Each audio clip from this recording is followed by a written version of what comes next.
Taste the Daily. Tamil Nadu அனைத்து வகை மாற்றுத்திறனாளிகள் மற்றும் பாதுகாப்போர் உரிமைகளுக்கான சங்கத்தின் சார்பில் பல்வேறு கோரிக்கைகளை வலியுறுத்தி மாநிலம் முழுவதும் சிறை நிரப்பும் போராட்டத்தில் ஈடுபட்ட மாற்றுத்திறனாளிகளை கைது செய்து விடியா திமுக அரசு அராஜகத்தில் ஈடுபட்டது. மாற்றுத்திறனாளிகளுக்கான உதவித்தொகையை உயர்த்தி வழங்க வேண்டும், அதனை மாற்றுத்திறனாளிகள் துறை மூலமாக வழங்க வேண்டும் உள்ளிட்ட கோரிக்கைகளை வலியுறுத்தி மாற்றுத்திறனாளிகள் சங்கத்தினர் போராட்டத்தில் ஈடுபட்டனர். இதன் ஒரு பகுதியாக சென்னை, செங்கல்பட்டு, ஈரோடு, ராணிப்பேட்டை, கன்னியாகுமரி, திண்டுக்கல், சேலம், தூத்துக்குடி மாவட்டங்களில் மாற்றுத்திறனாளிகள் கோரிக்கைகளை வலியுறுத்தி போராட்டத்தில் ஈடுபட்டனர்.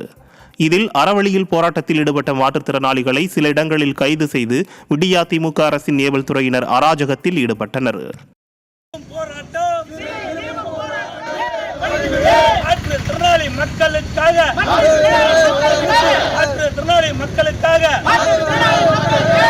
மதிப்பு தொகையாக 500 வழங்குவதை ஆந்திரா அரசாங்கம் என்ன எவ்வளோ கொடுக்குதோ அந்த உதவித்தொகை கொடுத்தா கொஞ்சம் சிறப்பாக இருக்கும். தாய் தந்தை இல்லை, ரொம்ப சிரமப்படுறேன். அதேமாரி 100 நாள் வேலை திட்டத்தில் முழு கூலி கொடுக்கறதில்ல, 280 ரூபாய் தான் கொடுக்குறாங்க ஒரு நாளைக்கு. ஸோ அது கேட்டாக்கா இல்லாத ரூல்ஸ் எல்லாம் சொல்கிறாங்க. சார் கொஞ்சம் பார்த்து செய்யுங்க. தமிழ்நாடு அனைத்து வகை மாற்றுத்திறனாளிகள் மற்றும் பாதுகாப்போர் உரிமைகளுக்கான சங்கத்தின் சார்பில் கோரிக்கைகளை வலியுறுத்தி மாநிலம் முழுவதும் சிறை நிரப்பும் போராட்டத்தில் ஈடுபட்ட மாற்றுத்திறனாளிகளை கைது செய்து தீய சக்தி திமுக அரசு அராஜகத்தில் ஈடுபட்டது.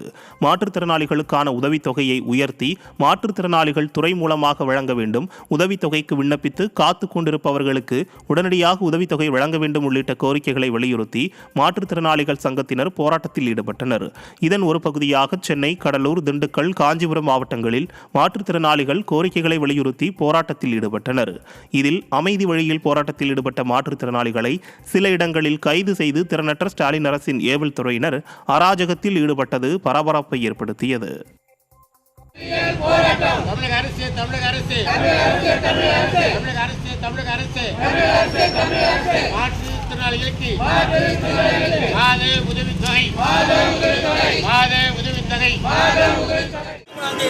மிகப்பெரிய தர்ணா போராட்டத்தை நாங்கள் சென்னையிலே வள்ளுவர் கோட்டத்தில் நடத்தியிருக்கோம்.